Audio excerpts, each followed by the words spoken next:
ഞാൻ Sibin, Malayalam Bigg Boss season 6 ഒരു contestant ആയിരുന്നു. എൻ്റെ അഡ്വക്കേറ്റ് ആണ്, അഡ്വക്കേറ്റ് സൂര്യ, ഹൈക്കോടതിയിലാണ് പ്രാക്ടീസ് ചെയ്യുന്നത്. അപ്പോൾ ഇന്ന് എല്ലാവരും വിളിച്ചതെന്ന് പറഞ്ഞു കഴിഞ്ഞാൽ ഈ ബിഗ് ബോസ് ഷോയുമായി ബന്ധപ്പെട്ട് കുറച്ച് കാര്യങ്ങൾ എൻ്റെ ലൈഫിലുണ്ടായി. അത് ഒരു സാമൂഹികമായി പ്രശ്നം ഉള്ള ഒരു വിഷയമായിട്ട് മനസ്സിലാക്കിയതുകൊണ്ട് അത് നിങ്ങളെല്ലാവരിലൂടെയും ജനങ്ങളിലേക്ക് എത്തിക്കുക എന്നുള്ള ഒരു ഉദ്ദേശം കൊണ്ടാണ് ഞാൻ ഇങ്ങനൊരു സ്റ്റെപ്പ് എടുത്തത് എൻ്റെ ലൈഫിൽ. എനിക്കൊക്കെ അറിയാം, മീഡിയ ഇൻഡസ്ട്രി നിൽക്കുന്ന ഒരാളാണ്. അപ്പോൾ ആ ഒരു റിസ്ക് എടുത്തിട്ടാണ് ഞാൻ ഈ കാര്യങ്ങളെല്ലാം പുറത്ത് പറയാൻ തയ്യാറായത്. ഒരു പരാതി ഞാൻ ബിഗ് ബോസിനെതിരെ, അതായത് ബിഗ് ബോസ് സംഘാടകർക്കെതിരെ കൊടുത്തിരുന്നു ഇറങ്ങിയതിനു ശേഷം. കുറച്ചധികം കാലമായിട്ട് അതിന്റെ പുറകെ നടന്നതിന്റെ പേരിൽ ആ പരാതി ഞങ്ങൾ 2 സ്ഥലത്ത് പരാതി കൊടുത്തിരുന്നു. ഒന്ന് തമിഴ്നാട് DGPക്ക്. തമിഴ്നാട് DGP ആ പരാതി കൈക്കൊണ്ട് അവിടുത്തെ കൺസേൺ പോലീസ് സ്റ്റേഷനിലേക്ക് അത് എത്തി. ഇന്നലെ ആ പരാതി സ്വീകരിച്ചു. പരാതി നമ്പർ ജനറേറ്റ് ആയി. എന്നെ സ്റ്റേറ്റ്മെന്റ് എടുക്കാനായിട്ട് വിളിച്ചു അവര്. ഇന്നലെയാണ് വിളിച്ചത്. അതുകൊണ്ടാണ് ഇന്ന് തന്നെ പ്രസ് മീറ്റ് നമ്മൾ വിളിച്ചത്. നാളെ സ്റ്റേറ്റ്മെന്റ് കൊടുക്കാനായി പോകുന്നു. അതുപോലെ നമ്മൾ കേരള DGPക്കും പരാതി കൊടുത്തു. അദ്ദേഹം ആ പരാതി സ്വീകരിച്ച് എറണാകുളം സിറ്റി പോലീസ് കമ്മീഷണർക്ക് ആ പരാതി ഫോർവേഡ് ചെയ്തിട്ടുണ്ട്. ഇനി അവിടെ നിന്ന് തുടരന്വേഷണങ്ങൾ ഉണ്ടാകുമെന്ന് ഞങ്ങൾ അറിയിച്ചിട്ടുണ്ട്. അതിന്റെ പേരിലാണ് ഈ പ്രസ് മീറ്റ് വിളിച്ച് ഈ കാര്യങ്ങൾ അറിയാം. ഒരു സീരിയസ് വയലേഷൻസ് അടങ്ങുന്ന ഒരു കാര്യമായതുകൊണ്ടാണ് ഇത് ജനങ്ങളിലേക്ക് എത്തണം, നിങ്ങൾ വഴി ജനങ്ങളിലേക്ക് എത്തണം എന്നറിഞ്ഞുകൊണ്ട് ഇത് ഈ പ്രസ് മീറ്റ് വിളിച്ചത്. ഇപ്പൊ ഞാൻ കൊടുത്ത പെറ്റീഷന്റെ റെസീറ്റ് ആണ് ഈ കാണുന്നത്. ഈ പെറ്റീഷനിൽ ഞാനത് വായിക്കാം. ഇതിൽ പറഞ്ഞിരിക്കുന്നത് complaint against Malayalam Bigg Boss season 6 for criminal conspiracy, human rights violation, wrongful confinement, wrongful restraint, criminal intimidation, cheating and dishonesty, defamation, negligent act likely to spread infection or disease dangerous to life, criminal conspiracy, violation of medical ethics and concern, violation of Drugs and Cosmetic Act 1940. ഇത്രയും violations ആണ് ഈ ഷോയ്ക്കെതിരെ ഉള്ളതെന്ന് മനസ്സിലാക്കിയിട്ടാണ് ഞങ്ങൾ പരാതി കൊടുത്തതും അത് accept ചെയ്ത് അന്വേഷണം പ്രഖ്യാപിച്ചത്. ഇത് നിങ്ങൾ അറിയിക്കാനാണ് വിളിച്ചത്. ഇതിന് ഉണ്ടായ സാഹചര്യം ഞാൻ പറയാം. ഇത് എന്ത് കാരണം കൊണ്ടാണ് ഇത്തരത്തിലേക്ക് എത്തിയതും ഈ പരാതി കൊടുക്കാൻ എൻ്റെ ലൈഫിൽ എന്ത് സാഹചര്യം ഉണ്ടാകുമെന്ന് പറയാം. അത് നിങ്ങൾക്കറിയാം, ഇതൊരു എന്താ പറയാ, ഈ ബിഗ് ബോസ് എന്ന് പറഞ്ഞ ഷോ എന്താണ് നിങ്ങൾക്ക് എക്സ്പ്ലെയിൻ ചെയ്യുന്നില്ല. ഷോയെ കുറിച്ച് ഒരു എന്റർടൈൻമെന്റ് ഷോയാണ്. അപ്പൊ ആ ഷോയിനകത്ത് കുറച്ച് തെറ്റായ കാര്യങ്ങൾ അല്ലെങ്കിൽ ഇല്ലീഗാലിറ്റീസ്, ഷോയുടെ ഇൻജസ്റ്റിസ് പരമായിട്ടുള്ള കാര്യങ്ങൾ ആ ഷോയിൽ നടക്കുന്നു എന്ന് എനിക്ക് മനസ്സിലായി. ഇത് ഞാൻ കൃത്യമായി ചോദ്യം ചെയ്തു. ഒരു വീക്കെൻഡ് എപ്പിസോഡിൽ ഞാൻ ഇത് കൃത്യമായി ചോദ്യം ചെയ്തു. എന്റെ ചോദ്യം ചെയ്യലിന്റെ ഭാഗമായിട്ട് ഇവരെന്നെ അകത്തേക്ക് വിളിച്ച് ഇവരെന്നെ ആദ്യം ഫസ്റ്റ് വാണിംഗ് തന്നു. ആദ്യം എന്നെ കൺവിൻസ് ചെയ്യാനാണ് ശ്രമിച്ചത്. ഇവര് അങ്ങനെയൊന്നും അല്ല കാര്യങ്ങളെന്ന് പറയാൻ ശ്രമിച്ചത്. പക്ഷെ ഇതിന്റെ ടെക്നിക്കൽ സൈഡ് കൂടെ എനിക്ക് അറിയാവുന്നത് കൊണ്ട് എനിക്ക് അവരെ പ്രോപ്പറായിട്ട് കൗണ്ടർ ചെയ്യാൻ പറ്റി. അങ്ങനെ ഞാൻ അവരെ പ്രോപ്പറായിട്ട് കൗണ്ടർ ചെയ്തപ്പോൾ അവർക്ക് എനിക്ക് ഉത്തരം തരാൻ പറ്റാതെ അവരെന്നെ ഒരു ത്രെറ്റനിങ് മോഡിലേക്ക് കാര്യങ്ങൾ എത്തിച്ചിട്ട് എന്നോട് പറഞ്ഞു, ഇത് ഇവിടുത്തെ കണ്ടസ്റ്റൻസുമായിട്ട് സിവിൽ ഡിസ്കസ് ചെയ്യരുത്, ഇത് അങ്ങനെ അല്ല കാര്യങ്ങളെന്ന് പറഞ്ഞ് എന്നെ ആദ്യത്തെ പ്രാവശ്യം ഒന്ന് വാൺ ചെയ്തിട്ടാണ് അവർ പുറത്തേക്ക് വിട്ടത്. ഒരു ശനിയാഴ്ചയാണ് ഈ വിഷയം ഉണ്ടായത്. അതിനുശേഷം എനിക്ക് ഒരു പണിഷ്മെന്റ് എന്ന രീതിയിൽ എന്നെ ആ ഗെയിമിന്റെ ഭാഗമായിട്ടുള്ള ഒരു പണിഷ്മെന്റ് എന്ന രീതിയിൽ എന്നെ അവർ ഉറങ്ങാൻ സമ്മതിച്ചില്ല. ആ രാത്രി കൃത്യമായി പറഞ്ഞാൽ ഒരു 24 മണിക്കൂറോളം എനിക്ക് ഉറക്കം നിഷേധിക്കുന്നുണ്ടായിരുന്നു. നിങ്ങൾ കാണുന്നത് പോലെയല്ല, ആ ഷോയില് ഡേ ടൈമില് വെളിച്ചമുള്ളതുപോലെ തന്നെ നൈറ്റിലും അത്യാവശ്യം ക്യാമറകളൊക്കെ ഉള്ളതുകൊണ്ട് എല്ലാ പ്രകാശത്തിലാണ്, അവിടെ ലൈറ്റിലാണ് ഉള്ളത്. ഉറങ്ങുന്നത് തന്നെ വളരെ ബുദ്ധിമുട്ടിയാണ്. ആ സാഹചര്യത്തിൽ എന്നെ അവർ ഉറങ്ങാൻ സമ്മതിച്ചില്ല. ഒരു പണിഷ്മെന്റിന്റെ ഭാഗമായിട്ട് ആ വീട്ടിൽ ഏത് മുറിയിൽ ഞാൻ കിടന്നാലും കൃത്യമായി മുറികളിൽ കേടാൻ പാടില്ലെന്നുണ്ട്. പിന്നെ പൊതുവായിട്ടുള്ള ജനറൽ ഏരിയയിൽ ഉറങ്ങാൻ ശ്രമിച്ചാലും എന്നെ ഉറങ്ങാൻ സമ്മതിച്ചില്ല. ഇവിടെ ഉറങ്ങരുത്, അവിടെ ഉറങ്ങരുത് എന്നൊക്കെ പറഞ്ഞ് ബാക്ക് ടു ബാക്ക് എന്നെ അവര് അതിൽ നിന്ന് വിലക്കിക്കൊണ്ടിരുന്നു. ഒരു 4 മണിയോടുകൂടിയാണ് എനിക്ക് ഉറക്കം കിട്ടിയത്. പിന്നെ അറിയാം, 8 മണിക്ക് അവിടെ ഒരു അലാറം പോലത്തെ ഒരു പരിപാടി ഉണ്ട്. എണീറ്റ് പിന്നെ വീണ്ടും നമ്മൾ ദൈനംദിന കാര്യങ്ങൾ ചെയ്യേണ്ടി വരും. അപ്പൊ അവിടെയാണ് ഇത് തുടങ്ങിയത്. ഫസ്റ്റ് വയലേഷൻ എന്ന് പറഞ്ഞു കഴിഞ്ഞാൽ എനിക്ക് ഉറക്കം നിഷേധിക്കാണ് ഇവിടെ ഉണ്ടായത്, ഒരു ഗെയിമിന്റെ ഭാഗമായിട്ട്. അതിനുശേഷം ഞാൻ മാനസികമായി ഒത്തിരി തളർന്നു. നിങ്ങൾക്കറിയാം, ഒരു മനുഷ്യൻ 24 മണിക്കൂറിൽ കൂടുതൽ ഉറങ്ങാതിരുന്ന് കഴിഞ്ഞാൽ ഉണ്ടാകുന്ന ബുദ്ധിമുട്ട് അറിയാവുന്നതാണ്. അങ്ങനെ ഒരു ബുദ്ധിമുട്ട് എനിക്ക് ഉണ്ടാകുന്നു. ശരിക്കും പറഞ്ഞാൽ 48 മണിക്കൂർ ഒരു പ്രോപ്പർ സ്ലീപ്പ് അവിടെ അതിനകത്ത് കിട്ടില്ല നമുക്ക്. അപ്പം അത് കഴിഞ്ഞുണ്ടായ സാഹചര്യം എന്ന് പറഞ്ഞാൽ എന്റെ ഒരു കണ്ടസ്റ്റന്റിന് നടുവ് ഡിസ്കിന്റെ ഒരു ഇഷ്യൂ വന്നിട്ട് അവിടെ പുറത്തേക്ക് കൊണ്ടുപോകേണ്ട ഒരു ഇമ്മീഡിയറ്റ് സാഹചര്യം ഉണ്ടായിരുന്നു. അപ്പോൾ ആ ഇമ്മീഡിയറ്റ് സാഹചര്യത്തെ അവര് കണ്ടന്റ് ആയിട്ട് ഉപയോഗിച്ചു. അതായത് ഒരു മണിക്കൂറുകളോളം ആ കണ്ടസ്റ്റന്റിനെ അവിടെ ഇവര് തൊട്ടടുത്ത് മെഡിക്കൽ സപ്പോർട്ട് ഉണ്ടെന്ന് പറയാറുണ്ട്, തൊട്ടടുത്ത് ഡോക്ടർ ഉണ്ടെന്ന് പറയുന്നു, സ്ട്രക്ചർ കൊണ്ടുവരാനുള്ള സംവിധാനം ഉണ്ട് എന്നെല്ലാം പറയുമ്പോഴും അവരൊരു എന്റെ ഒരു ഉദ്ദേശ കണക്കാണ് പറയുന്നത്, എനിക്ക് സമയം അറിയില്ല. എന്തായാലും മണിക്കൂറുകളോളം അവര് ആ കുട്ടീനെ പുറത്തേക്ക് കൊണ്ടുപോയത് കണ്ടന്റ് ആയിട്ട് ഷൂട്ട് ചെയ്തു, ഞങ്ങളെ പുറത്താക്കി, കഥ കറച്ചു, ഈ പറയുന്ന ബ്ലൈൻഡ്സ് ഇട്ടു, വീണ്ടും തുറന്ന് ഞങ്ങൾ അകത്തേക്ക് കയറ്റി. അങ്ങനെ ബാക്ക് ടു ബാക്ക് ഒരു കണ്ടന്റ് എടുത്തോണ്ടിരുന്നപ്പോൾ എനിക്ക് മനസ്സിലായി ഈ ഷോ ഒരു മാനസിക പരിഗണന തരാത്ത ഷോയാണ്. ഒരു മനുഷ്യന്റെ ജീവനോ അല്ലെങ്കിൽ അയാളുടെ ഇതിനോ ക്ഷമിക്കണം, അയാളുടെ ഒരു മാനസികാവസ്ഥയ്ക്കൊന്നും യാതൊരു വിലയും കൽപ്പിക്കാത്ത ഒരു ഷോയാണ്. പിന്നെ എനിക്ക് ഇനി അവിടെ തുടരണ്ട എന്ന് ഞാൻ ബാക്ക് ടു ബാക്ക് അവരോട് പറഞ്ഞുകൊണ്ടിരിക്കുകയായിരുന്നു. ഞാൻ ഇമോഷണലി ഒത്തിരി തകർന്നു പോയൊരു സാഹചര്യം ഉണ്ടായി. എന്നിട്ട് ഞാൻ അവരോട് ഈ ഷോയിൽ നിന്ന് പുറത്തു പോകണമെന്ന് വീണ്ടും വീണ്ടും മൾട്ടിപ്പിൾ ടൈംസ് ഞാൻ അവരോട് ആവശ്യപ്പെട്ടു. എനിക്ക് അവരിൽ കുറെ ആൾക്കാരെ പേഴ്സണലായിട്ട് അറിയാം, ഞാൻ ഈ ചാനലുമായി ബന്ധപ്പെട്ട് ജോലി ചെയ്യുന്ന ആളായിട്ട് എനിക്ക് ഒരുപാട് പേരെ അറിയാം. അവരുടെ പേരെടുത്ത് ഞാൻ ശരിക്കും പറഞ്ഞാൽ ഞാൻ കരഞ്ഞു എന്ന് തന്നെ പറയാം. പേരെടുത്ത് എന്നെ നിങ്ങൾ സഹായിക്കണം, എനിക്ക് ഇനി ഇവിടെ പിടിച്ചു നിൽക്കാൻ പറ്റില്ല, എന്നെ പുറത്തേക്ക് വിടണമെന്ന് ഞാൻ ബാക്ക് ടു ബാക്ക് അവരോട് പറഞ്ഞതിന്റെ ഭാഗമായിട്ട് തന്നെ അവര് ഈ പറയുന്ന ഒരു സ്ഥലത്തേക്ക് കൺഫെഷൻ റൂം എന്നാണ് പറയുന്നത്, അവിടേക്ക് വിളിച്ച് എന്നോട് എന്നെ അവർ വീണ്ടും സമാധാനിപ്പിക്കാൻ ശ്രമിച്ചു, തിരിച്ച് ഗെയിമിലേക്ക് കൊണ്ടുവരാൻ ശ്രമിച്ചു. ഞാൻ പറ്റില്ല എന്ന് തറപ്പിച്ച് തന്നെ പറഞ്ഞു, എനിക്ക് പുറത്തു പോകണം.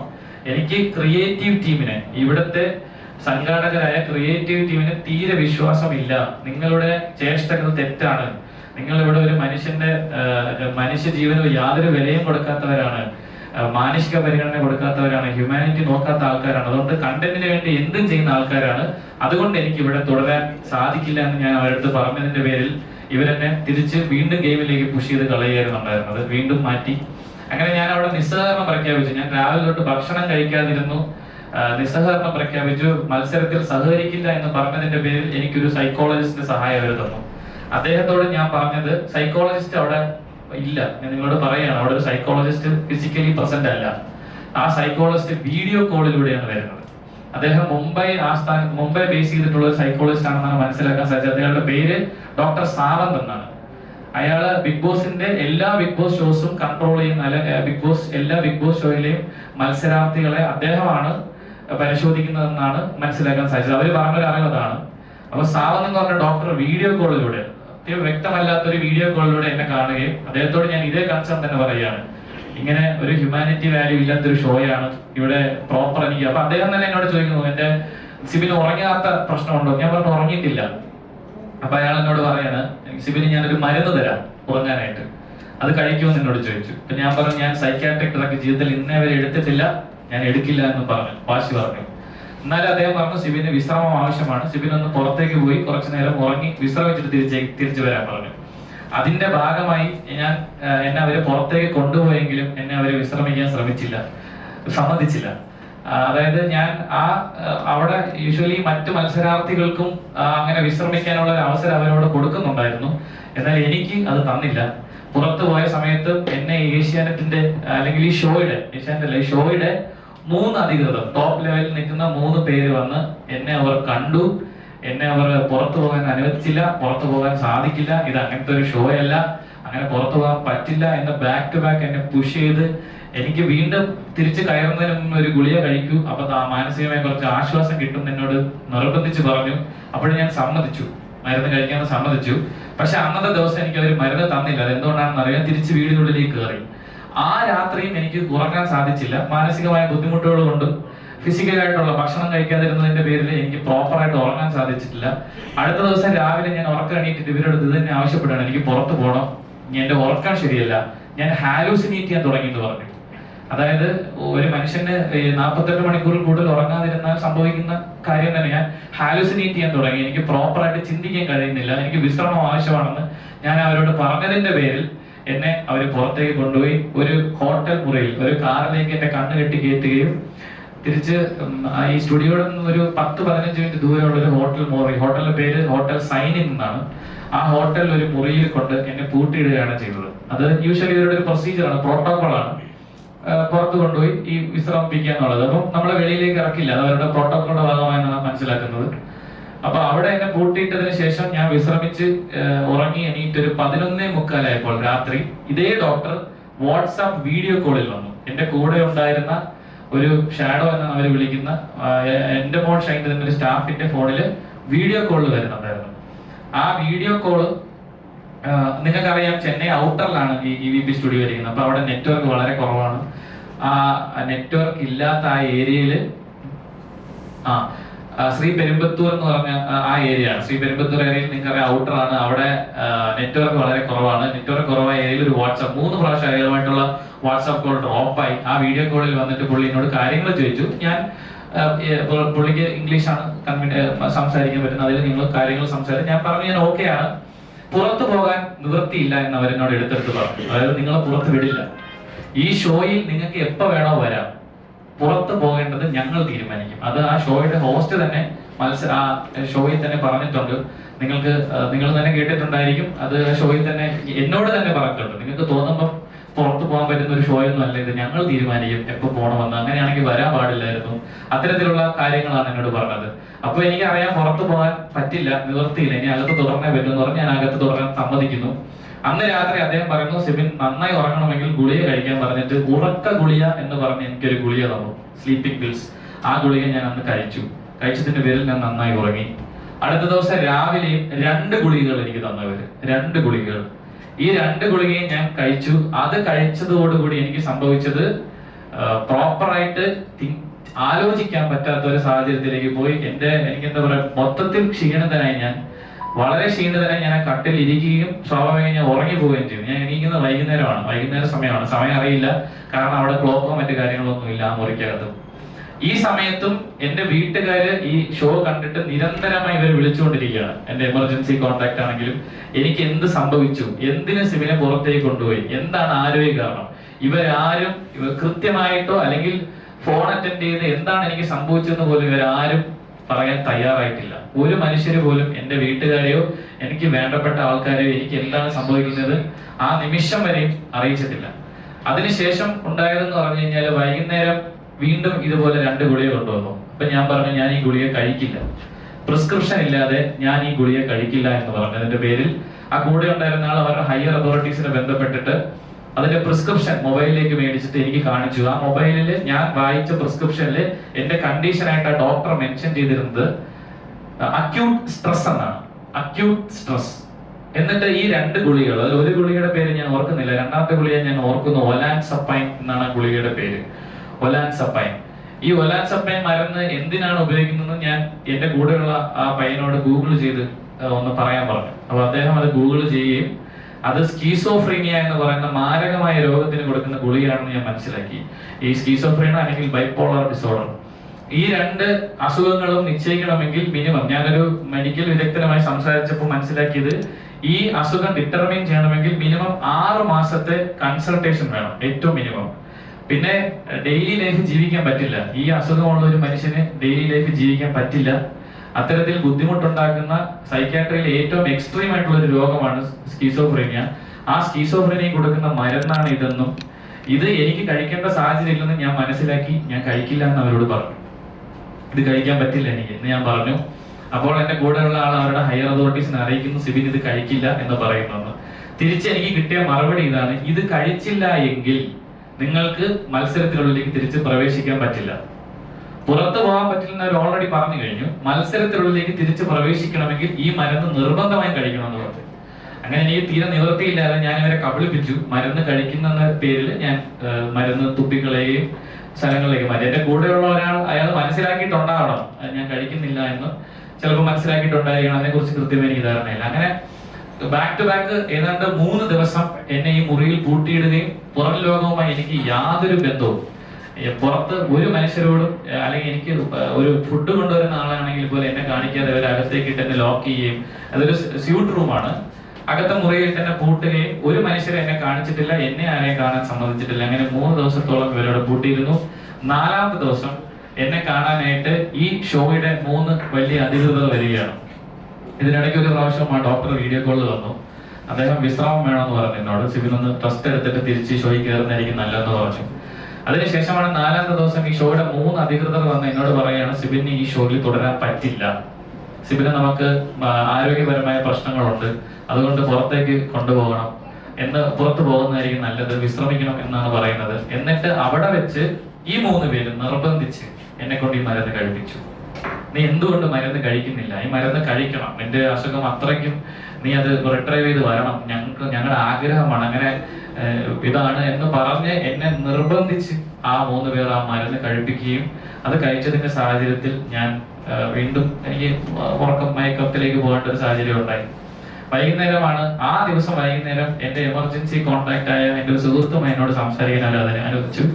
സംസാരിച്ചപ്പോഴാണ് എനിക്ക് മനസ്സിലായത് ഇവര് എന്റെ വീട്ടിൽ ആ ദിവസം, അതായത് എനിക്ക് അവസാനം മരുന്ന് ദിവസം എന്റെ വീട്ടിൽ വിളിച്ച് ഇൻഫോം ചെയ്തത് എനിക്ക് സ്കീസോഫ്രീനിയ എന്ന് പറഞ്ഞ മാരകമായ രോഗമാണ്, വയലന്റ് ആണെന്ന് പറഞ്ഞു. ഞാൻ ഇവര് എന്റെ വീട്ടില് കൊടുത്തത് എക്സാക്ട്ലി ഈ വാക്കാണ്. സ്കീസോഫ്രീനിയ എന്ന് പറഞ്ഞ മാരകമായ അസുഖമാണ്, വയലന്റ് ആണ്, സഹ മത്സരാർത്ഥികളെ ഉപദ്രവിക്കാൻ ശ്രമിച്ചു, കുക്കർ എടുത്ത് അടിക്കാൻ ശ്രമിച്ചു.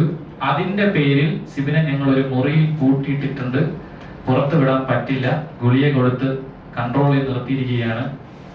നിങ്ങൾ ആരെങ്കിലും വന്ന് സിബിനെ കൂട്ടിക്കൊണ്ടു പോകണം എന്നാണ് അവരോട് പറഞ്ഞതെന്നാണ് ഞാൻ മനസ്സിലാക്കിയത്. അത് ആ ഫോൺ കോൾ കഴിഞ്ഞപ്പോൾ എനിക്ക് മനസ്സിലായി ഇവർക്ക് എന്നോട് എന്തോ ഒരു കോൺസ്പിറസി, എന്തോ ഒരു പ്ലാൻ ചെയ്തുള്ള ഒരു ആക്രമണം എനിക്കെതിരെ നടക്കുന്നുണ്ടെന്ന് മനസ്സിലായി. അതിനുശേഷം ഞാൻ നിങ്ങളെ ആ മരുന്ന് കാണിക്കാം. നിങ്ങൾക്കറിയാം ഈ മരുന്ന് ഞാൻ എടുക്കുന്നത് അവസാനത്തെ ദിവസമാണ്. ഇതിന്റെ ഡിജിറ്റൽ കോപ്പിയാണ്, ഒറിജിനൽ എന്റെ കയ്യിൽ തന്നെയുണ്ട്. അത് ഞാൻ പോലീസിന്റെ ഏൽപ്പിക്കും. ഡിജിറ്റൽ കോപ്പി ഞാൻ നിങ്ങൾക്ക് ഷെയർ ചെയ്യാം. ഈ മരുന്ന് നിങ്ങൾക്കറിയാം, ബിഗ് ബോസിലെ മരുന്ന് ഇതുപോലെ ഒരു സിപ്പ് കവറിലാണ്, സിബിന്റെ പേര് എഴുതിയിട്ട് ഒരു സിപ്പ് കവറിലാണ് ഈ മരുന്ന് തന്നത്. ഈ മരുന്നിൽ കൃത്യമായി ഞാൻ ഇതിന്റെ എല്ലാ കോപ്പീസും നിങ്ങൾക്ക് തരാം. ഈ മരുന്ന് കൃത്യമായി ഇതിന്റെ സൂം ചെയ്ത കോപ്പീസും എന്റെ കയ്യിലുണ്ട്. ആ മരുന്നിന്റെ പേര് വായിക്കാൻ പറ്റും, ആ മരുന്നിന്റെ മറ്റു ഡീറ്റെയിൽസും ഈ തന്നെ എന്റെ കയ്യിലുള്ള ഫോട്ടോഗ്രാഫിൽ വായിക്കാൻ പറ്റും. ഇതിന്റെ ഒറിജിനൽ എന്റെ കയ്യിലുണ്ട്. അത് ഞാൻ അന്വേഷണ ഉദ്യോഗസ്ഥന് മുമ്പിൽ ഹാജരാക്കുന്നതായിരിക്കും. അപ്പൊ എന്റെ വീട്ടിൽ വിളിച്ചത് പറഞ്ഞത് ഇങ്ങനെ ഒരു കോൺസ്പിറസി നടക്കുന്നുണ്ടെന്ന് മനസ്സിലായിട്ടാണ് ഞാൻ തിരിച്ച് എയർപോർട്ടിൽ ഇരുന്നത്. അപ്പൊ ഞാൻ എയർപോർട്ടിൽ വന്ന് ഇറങ്ങിയ സാഹചര്യത്തിൽ മീഡിയസ് സ്വാഭാവികമായിട്ട് നിങ്ങൾ ചിലർ അവിടെ ഉണ്ടായിരുന്നു. അവരെന്നോട് നിങ്ങൾ എന്നോട് എന്താണ് കാര്യമെന്ന് ചോദിച്ചു. നിങ്ങൾ കാര്യം ചോദിച്ചപ്പോൾ ഞാൻ നിങ്ങളോട് ഡോക്ടറിന്റെ നിർദ്ദേശപ്രകാരം ഞാൻ ഷോയിൽ നിന്ന് പുറത്തു വന്നതാണ്, അല്ലാതെ സ്വയമേ വാക്കൗട്ട് ചെയ്തതല്ല എന്നാണ് ഞാൻ പറഞ്ഞത്. അത് ഈ ഷോയുടെ അധികൃതർ ഉദ്ദേശിക്കുന്ന രീതിയിലുള്ള ഒരു മറുപടി അല്ലാത്തത് കൊണ്ടായിരിക്കാം ഞാൻ വീട്ടിൽ എത്തുമ്പോൾ തന്നെ എനിക്കൊരു കോൾ വന്നു. അതൊരു ത്രെറ്റ് കോൾ ആയിരുന്നു. അതായത് സിബിൻ മീഡിയയോട് സംസാരിക്കാൻ പാടില്ല, കോൺട്രാക്ട് വയലേഷൻ ആണ്, സിബിൻ അകത്ത് നടന്ന കാര്യങ്ങളൊന്നും പുറത്ത് പറയരുത്, സിബിന്റെ ഭാവി ഞങ്ങൾ നശിപ്പിക്കും, സിബിന് ഇനി വലിയ ഭീമമായ തുക എനിക്ക് തരേണ്ടി വരും, ഞങ്ങൾക്ക് തരേണ്ടി വരും, അങ്ങനെ ഫൈൻ ചോദിച്ച് ഞങ്ങൾ സിബിന്റെ ജീവിതം ബുദ്ധിമുട്ടിക്കും എന്ന് പറഞ്ഞിട്ടുള്ള ഒരു ഫോൺ കോളും അതിന്റെ പുറകെ ഒരു വാട്സാപ്പ് ഓഡിയോ മെസ്സേജുമാണ് ഞാൻ പിന്നെ കാണുന്നത്. വാട്സാപ്പ് ഓഡിയോ മെസ്സേജ് നിങ്ങൾക്ക് വേണ്ടി പ്ലേ ചെയ്യാം.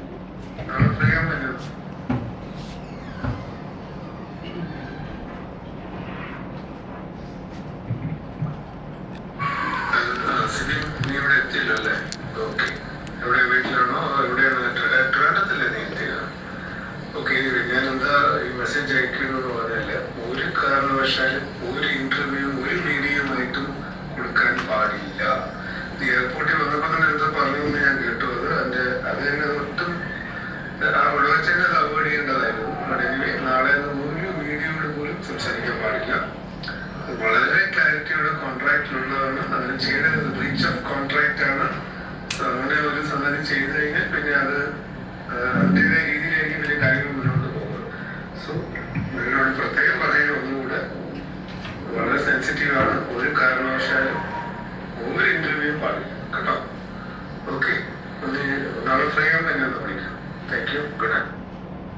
ഇതാണ് ഓഡിയോ. ഇതുപോലെ അദ്ദേഹം ഇതുപോലെ പല കോളുകളും, അതായത് ഇപ്പൊ എന്റെ ഒരു വീഡിയോ ബൈറ്റ് പുറത്തു വരികയാണെങ്കിൽ ആ വീഡിയോ ബൈറ്റ് എനിക്ക് വാട്സാപ്പിൽ അയച്ചു തന്നിട്ട് അതിന്റെ പുറകെ ഒരു ഓഡിയോ സന്ദേശവും അതിന്റെ പുറകെ പുള്ളി എന്നെ ഒരുപാട് പ്രാവശ്യം വിളിക്കാറുണ്ടായിരുന്നു. അത് ഞാൻ നിങ്ങളെ കാണിക്കാം. അദ്ദേഹത്തിന്റെ പേര് തൽക്കാലം ഞാൻ പുറത്ത് പറയുന്നില്ല, കാര്യം ഇതിന്റെ FIR രജിസ്റ്റർ FIRന്റെ കോപ്പി ഞങ്ങളുടെ കയ്യിൽ കിട്ടിക്കഴിഞ്ഞാൽ ഞങ്ങൾ നിങ്ങളോട് ഷെയർ ചെയ്യുന്നതായിരിക്കും ഇമ്മീഡിയറ്റ്ലി. അതിന്റെ ആവശ്യമായിട്ട് ഞാൻ നാളെ ഇത് പോകുന്നുണ്ട് ചെന്നൈയിലേക്ക്. അത് കഴിയുമ്പോഴേക്കും FIR കോപ്പി കിട്ടും. അത് ഉറപ്പായും മാധ്യമങ്ങളിലൂടെ നിങ്ങളുടെ ഡിജിറ്റൽ നിങ്ങളുടെ കയ്യിലേക്ക് ഞാൻ FIRന്റെ കോപ്പി ഷെയർ ചെയ്യാം. അപ്പൊ അതിൽ ഇദ്ദേഹത്തിന്റെ പേര് കൃത്യമായിട്ടുണ്ടായിരിക്കും.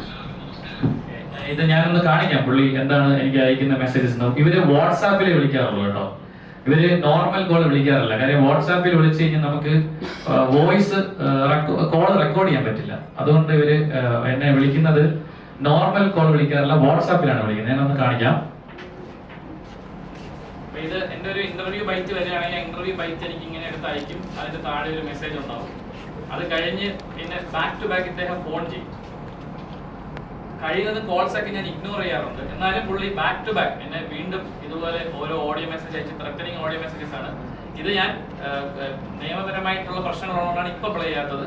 കാര്യം ത്രെറ്റൻ കേസും ഇതിന്റെ പുറകിലുള്ളത് കൊണ്ട് അതിന് വേണ്ടിയിട്ട് ഒരു ഡിഫൻസ് സെറ്റ് ചെയ്യാതിരിക്കാനാണ് നമ്മൾ പ്ലേ ചെയ്യാതിരിക്കുന്നത്. ബാക്ക് ടു ബാക്ക് എന്റെ ഓരോ ഏത് മീഡിയ ഇപ്പൊ ഞാൻ ഇത് ലുലു മോളിൽ കൊടുത്ത ഒരു ചെറിയൊരു ബൈറ്റാണ്, അത് വെച്ച് വരെ എന്നെ ത്രെറ്റൻ ചെയ്യുന്നുണ്ട്. എന്തിനാണ് ഇങ്ങനെ സംസാരിക്കാൻ, നീ 100ാമത്തെ ദിവസം നീ എന്ത് പറയും, നീ എന്താണ് ചെയ്യാൻ പോകണം, നിനക്കൊരു ജീവിതമില്ലേ, അങ്ങനെ പറഞ്ഞ് പല രീതിയിലുള്ള ഇത്രയും ബാക്ക് ടു ബാക്ക്. ഈ അടുത്ത ദിവസം ഞാൻ ടു ബി എക്സാക്ട് ഞാൻ ഈ മൂവി വേൾഡ് ഒരു ഇന്റർവ്യൂ കൊടുക്കുന്ന ദിവസം വരെയും ഇവരെന്നെ വിളിച്ചുകൊണ്ടിരുന്നത്. അതിനുശേഷമാണ് ഇവരുടെ വിളി നിന്നത്. അപ്പൊ ഇങ്ങനെ back to back threatening calls അത് എനിക്ക് മാത്രമല്ല എന്റെ ചുറ്റുമുള്ളവരെയും വിളിക്കാറുണ്ട്. എന്റെ സുഹൃത്തുക്കളെ വിളിച്ച് പറയുന്നത് സിബിന്റെ ഒരു ജീവിതമില്ലേ, അവനോട് പറഞ്ഞ് മനസ്സിലാക്കണം, അവനെ ഞങ്ങൾ ബ്ലാക്ക് ലിസ്റ്റ് ചെയ്തിരിക്കുകയാണ്. പിന്നെ കൂട്ടുകാർക്കുള്ള ത്രെറ്റ് ഇതാണ്, അവരുമായി സഹകരിച്ചാൽ നിങ്ങളെയും ബ്ലാക്ക് ലിസ്റ്റ് ചെയ്യും, നിങ്ങളും ഇനി മീഡിയയിൽ വർക്ക് ചെയ്യില്ല, ഭീമമായ തുക അതിൽ നിന്ന് ഞങ്ങൾ നഷ്ടപരിഹാരം മേടിക്കും. അങ്ങനെയുള്ള ത്രെറ്റനിങ്ങും ഇതിന്റെ പിന്നിൽ ഉണ്ടായിട്ടുണ്ട്. ഇനി ഇതിന് കഴിഞ്ഞ് അടുത്ത സംഭവിച്ചെന്ന് പറഞ്ഞാൽ ഇദ്ദേഹത്തിന് എന്റെ അടുത്ത് ദേഷ്യം വരാനുള്ള കാര്യം, ഇദ്ദേഹം തന്നെ എനിക്ക് ഒരു നിശ്ചിത ഫീസ് ആദ്യം ഈ പേയ്മെന്റ് തീരുമാനിച്ചിരുന്നു, ഒരു എമൗണ്ട് തീരുമാനിച്ചിരുന്നു. അതിന്റെ 50% ഇദ്ദേഹത്തിന് കൊടുത്താൽ മാക്സിമം ദിവസം എന്നെ അവിടെ നിർത്തി തരാമെന്ന് ഇയാൾ പറഞ്ഞിരുന്നു. ഇതാണ് നിന്റെ പേയ്മെന്റ്, ഒരു തുക പറഞ്ഞിട്ട് അതിന്റെ പകുതി പൈസ തരാമെങ്കിൽ മാക്സിമം ദിവസം ശിവനെ അവിടെ നിർത്തി തരാം എന്ന് എന്നോട് പറഞ്ഞു. ഞാൻ അത് പറ്റില്ല, അത് അങ്ങനെ സാഹചര്യമില്ല, അതിന്റെ ആവശ്യമില്ല സാറെന്ന് ഞാൻ പറഞ്ഞു. അങ്ങനെ പറഞ്ഞതിന്റെ പേരിൽ എന്റെ പേയ്മെന്റ് ഇവര് വളരെ ഏറ്റവും മിനിമം പേയ്മെന്റിലേക്ക് ഇവർ എത്തിച്ചു. പിന്നെ ആ സമയത്ത് ഞാൻ കയറുന്ന കാര്യങ്ങൾ കൺഫേം ആയതുകൊണ്ടും മറ്റു കാര്യങ്ങൾ ഉള്ളത് കൊണ്ടും ഞാൻ എന്താ പർച്ചേസും കാര്യങ്ങളൊക്കെ ആയി ഒരുപാട് തുക ഈ ഷോയ്ക്ക് വേണ്ടി ഇൻവെസ്റ്റ് ചെയ്ത് പോയി. അതുകൊണ്ട് ഞാൻ അതിനകത്തേക്ക് കയറി ഷോ കണ്ടിന്യൂ ചെയ്തത്. അപ്പൊ ഇദ്ദേഹം ഇങ്ങനെ back to back threaten calls ഉണ്ട്. അതിൽ ഒരു കോള് റെക്കോർഡ് ചെയ്തിരിക്കുന്ന ഒരു കോളില് പുള്ളി കൃത്യമായി പറയുന്നുണ്ട്, നീ അവിടെ ചെയ്ത കാര്യങ്ങളൊക്കെ എഡിറ്റ് ചെയ്ത് ഞങ്ങളത് വീക്കെൻഡ് എപ്പിസോഡിൽ കാണിച്ച് ഒരു ഡോക്ടറിന്റെ സർട്ടിഫിക്കറ്റ് കൂടെ ഞങ്ങൾ പ്രൊഡ്യൂസ് ചെയ്യും. ഇതായിരുന്നു ത്രെറ്റ്.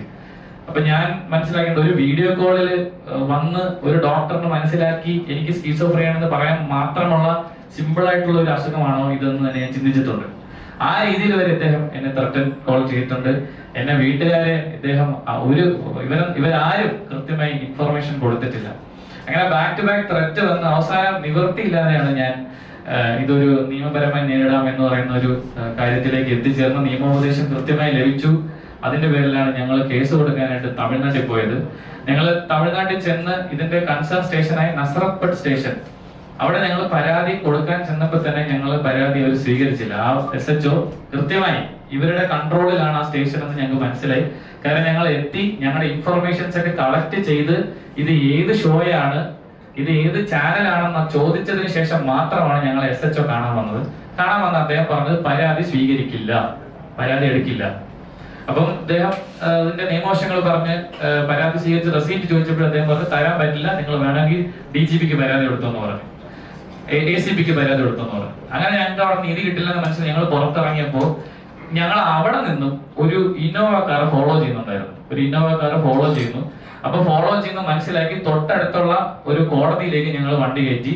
അവിടുത്തെ മജിസ്ട്രേറ്റിനെ കാണാനായിരുന്നു ഞങ്ങളുടെ ഉദ്ദേശം. അവിടെ എത്തിയപ്പോൾ ആ വണ്ടിയിൽ നിന്ന് വന്ന 4 പേരുണ്ടായിരുന്നു. അതിൽ ഒരാളെ ഞാൻ ഐഡന്റിഫൈ ചെയ്തിട്ടുണ്ട്. അയാളുടെ പേര് ജീവ എന്നാണ്. ഈ ജീവ എന്ന് പറയുന്നത് എന്റെ മോൾ ഷൈന്റെ ഒരു സ്റ്റാഫാണ്. ഞാൻ ഫോട്ടോ കാണിക്കുന്നില്ല, ഫോട്ടോ എന്റെ കയ്യിലുണ്ട്, അദ്ദേഹത്തിന്റെ ഡീറ്റെയിൽസും ഫോൺ നമ്പറും ഒക്കെ എന്റെ കയ്യിലുണ്ട്. ജീവയാണ് എന്നാണ് അയാളുടെ പേര്. അയാൾ എന്റെ മോളുടെ സ്റ്റാഫാണ്. അയാളെ ഞാൻ നേരിട്ട് അങ്ങോട്ട് പോയി ഞാൻ സംസാരിച്ചു, എന്താണ് ഇവിടെ എന്ന് ചോദിച്ചപ്പോൾ പുള്ളി വേറൊരു കള്ളം പറഞ്ഞു. അത് കള്ളമാണെന്ന് എനിക്ക് മനസ്സിലായി. കാര്യം ആ സമയത്ത് ആ കോടതിയിൽ അങ്ങനെ ഒരു കാര്യം ചെയ്യാൻ പറ്റില്ല. അപ്പോ അതിനുശേഷം അവിടെ ഉണ്ടായിരുന്ന ഒരു അഡ്വക്കേറ്റ് ഞങ്ങളെ വന്ന് കണ്ടിട്ട്, നിങ്ങൾക്ക് ലോക്കൽ ത്രെറ്റ് ഉണ്ട്, ഇവിടെ നിൽക്കണ്ട, നിങ്ങൾ ഇവിടുന്ന് പോകുന്നതാണ് നല്ലതെന്ന് പറഞ്ഞ് ഞങ്ങൾ അന്നേ ദിവസം അവിടെ നിന്ന് പോയി. അടുത്ത ദിവസമാണ് ഞങ്ങൾ DGPക്ക് പരാതി കൊടുത്തത്. DGP ആ പരാതി കേൾക്കുകയും കൃത്യമായ നടപടി എടുക്കാമെന്ന് ഉറപ്പുവരും. DGPക്ക് ഞങ്ങൾ തമിഴ്നാട് DGPക്ക് കൊടുത്ത പരാതിയുടെ റെസീറ്റാണിത്. ആ പരാതിയിന്മേൽ കൃത്യമായ ആക്ഷൻസ് എടുത്തിട്ടുണ്ട്. ആ ആക്ഷന്റെ ഭാഗമായിട്ടാണ് എന്നെ ഇന്നലെ വിളിച്ച് നിങ്ങളുടെ കേസിന് നമ്പർ ആയിട്ടുണ്ട്, സ്റ്റേറ്റ്മെന്റ് തരാനായിട്ട് ചെന്നൈയിൽ വരണമെന്ന് പറഞ്ഞത്. അപ്പം ഞാനിത് പബ്ലിക്കിൽ ടേക്കപ്പ് ചെയ്യാനുള്ള കാരണം എന്ന് പറഞ്ഞു കഴിഞ്ഞാൽ, ഈ ബിഗ് ബോസ് എന്ന് പറഞ്ഞ ഷോ ഹ്യൂമൻ റൈറ്റ്സിന്റെ 100% ഹ്യൂമൻ റൈറ്റ്സ് വയലേഷൻ ആണ്.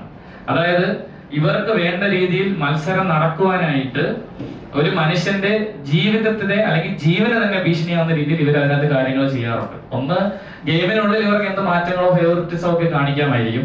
പക്ഷെ ഒരു മനുഷ്യന്റെ എന്താ പറയാ സ്വഭാവം മറ്റു രീതിയിൽ ഇവര് എഡിറ്റിംഗിൽ മാനിപ്പുലേറ്റ് ചെയ്ത് ചിത്രീകരിക്കുന്നു. അതിലും തീരാത്ത ആൾക്കാരെ മരുന്ന് കൊടുത്ത് പരീക്ഷണ വസ്തുക്കളായിട്ട് ഇവർ ഉപയോഗിക്കുന്നത്. അത് ആർക്ക് വേണ്ടി? ഇവർക്ക് ആരാണ് മരുന്ന് സപ്ലൈ ചെയ്യുന്നത്? ഏത് ഫാർമസ്യൂട്ടിക്കൽ കമ്പനിയാണ് അത് ചെയ്യുന്നത്? ആർക്ക് വേണ്ടിയിട്ടാണ് ഇവർ ഇത്തരത്തിലുള്ള ഒരു പരീക്ഷണങ്ങൾ നടത്തുന്നത്? അങ്ങനെ ഇപ്പം നമ്മൾ മൃഗങ്ങൾക്ക് മരുന്നെടുത്ത് പരീക്ഷിച്ചിട്ട് ആ മൃഗങ്ങൾ എന്ത് ചെയ്യുന്നു, ഏത് രീതിയിൽ പെരുമാറുന്നു ഒബ്സർവ് ചെയ്യാനുള്ള ഒരു കൃത്യമായ ഒരു ഇതിലാണല്ലോ മരുന്നിന്റെ ടെസ്റ്റും കാര്യങ്ങളൊക്കെ നടക്കുന്നത്. അങ്ങനെ ഒരുപാട് ചോദ്യങ്ങൾ ഇതിന്റെ പുറകിലുണ്ട്. ആ ചോദ്യങ്ങളൊക്കെ ഞങ്ങൾ ഈ പരാതിയിലൂടെ മുന്നിലേക്ക് വെക്കുകയാണ്. ഇതിന് കൃത്യമായ ഒരു നടപടി ഉണ്ടാകുമെന്ന് ഞാൻ പ്രതീക്ഷിക്കുന്നു. ഞാൻ നിയമത്തിലെ വിശ്വാസമുണ്ട് എനിക്ക്. ഒരു കോർപ്പറേറ്റ് കമ്പനിയാണ് അപ്പുറത്തുള്ളതെന്ന് കൃത്യമായ ബോധ്യത്തോടു കൂടിയാണ് ഞങ്ങൾ ഇറങ്ങിയത്. നീതി ലഭിക്കുമെന്ന് പൂർണ്ണമായ ബോധ്യമുണ്ട്. അത് മാത്രമല്ല, എനിക്ക് ജനങ്ങളിലേക്ക് ഇത് എത്തിക്കണം, എല്ലാവരും അറിയണം. ഒരു ഷോയുടെ മറവിൽ ഇവര് കാണിക്കുന്ന ഈ പറയുന്ന ഹ്യൂമൻ റൈറ്റ്സ് വയലേഷൻ, ഒരു മനുഷ്യന്റെ ജീവന് പോലും യാതൊരു വിലയും കൊടുക്കാത്ത രീതിയിലാണ് ഇവർ കാര്യങ്ങൾ ചെയ്യുന്നത്. എന്തിന് എന്റെ അച്ഛൻ വയ്യാതായി, അദ്ദേഹത്തിന് ഹാർട്ട് ഓപ്പറേഷൻ ആണെന്നുള്ള കാര്യം എന്നെ അറിയിക്കണമെന്ന് പറഞ്ഞപ്പോൾ പോലും ഇവര് സമ്മതിച്ചില്ല. മറ്റ് ബാക്കിയുള്ളവർക്കൊക്കെ അതിനുള്ള പ്രൊവിഷൻ കൊടുക്കുമ്പോൾ എന്നോട് അത് ചെയ്തില്ല അവര്. അങ്ങനെ ബാക്ക് ടു ബാക്ക് എന്നെ ഇവർ ഉപദ്രവിക്കണം. ഇതിൽ ഏറ്റവും ഹൈലൈറ്റ് ആയിട്ട് ഞാൻ ചൂണ്ടിക്കാണിക്കുന്നത്, ഇവരുടെ ഭാഗത്ത് തെറ്റില്ല എങ്കിൽ എനിക്ക് തരാൻ സമ്മതിച്ച കോൺട്രാക്ട് പ്രകാരമുള്ള പേയ്മെന്റിന്റെ ഡബിൾ പേയ്മെന്റ് ആണ് ഇവരെനിക്ക് തന്നത്. ഇറങ്ങിയതിനു ശേഷം ഞാൻ ഈ പ്രശ്നം ഇവര് മുമ്പിൽ പ്രസന്റ് ചെയ്തപ്പോൾ എനിക്ക് ആദ്യം തന്ന പേയ്മെന്റിന്റെ അന്നേ ദിവസം തന്നെ എനിക്ക് രണ്ടാമത് അതേ എമൗണ്ട് വീണ്ടും എന്റെ അക്കൗണ്ടിൽ ട്രാൻസ്ഫർ ചെയ്തിട്ട് എന്നോട് പറഞ്ഞു ഇന്റർവ്യൂസ് കൊടുക്കരുത്. കാര്യം ഞാൻ പറഞ്ഞു ഇന്റർവ്യൂസ് കൊടുത്ത് എനിക്ക് റവന്യൂ കിട്ടും, എന്റെ അച്ഛന്റെ സർജറിക്ക് അതെനിക്ക് ഉപകാരപ്പെടുന്നു പറഞ്ഞതിന്റെ പേരിൽ ഇവരെനിക്ക് രണ്ടാമതും പേയ്മെന്റ് 2 പ്രാവശ്യമായിട്ട് പേയ്മെന്റ് തന്നു. ഇനി സിബിൻ പുറത്തേക്ക് സംസാരിക്കരുതെന്ന് പറഞ്ഞു. അപ്പൊ ഇതാണ് എനിക്ക് നിങ്ങളോടൊക്കെ പറയാനുള്ളത്. 100% ഹ്യൂമൻ റൈറ്റ്സ് വയലേറ്റഡ് ആയിട്ടാണ് ഈ ഷോ അവർ നടത്തുന്നത്. മാനസിക പരിഗണന പോയിട്ട് മനുഷ്യത്വം പോലും ഇല്ലാത്ത രീതിയിലാണ് അവിടെയുള്ള മത്സരാർത്ഥികളോട് ഇവർ പെരുമാറുന്നത്. ഇത് ഒരുപാട് പേര് ഈ അനുഭവം പങ്കുവച്ചിട്ടുണ്ട് പലപ്പോഴും ഇതിന് മുന്നേയും. പക്ഷെ അതൊന്നും ആരും ടേക്കപ്പ് ചെയ്തില്ല. വീണ്ടും ഒരു കാര്യം വിട്ടു, അതായത് ഈ നസറത്ത് സ്റ്റേഷനിൽ തന്നെ ഇതേ ഷോയ്ക്കെതിരെ 3 FIR വേറെ വീണിട്ടുണ്ട്.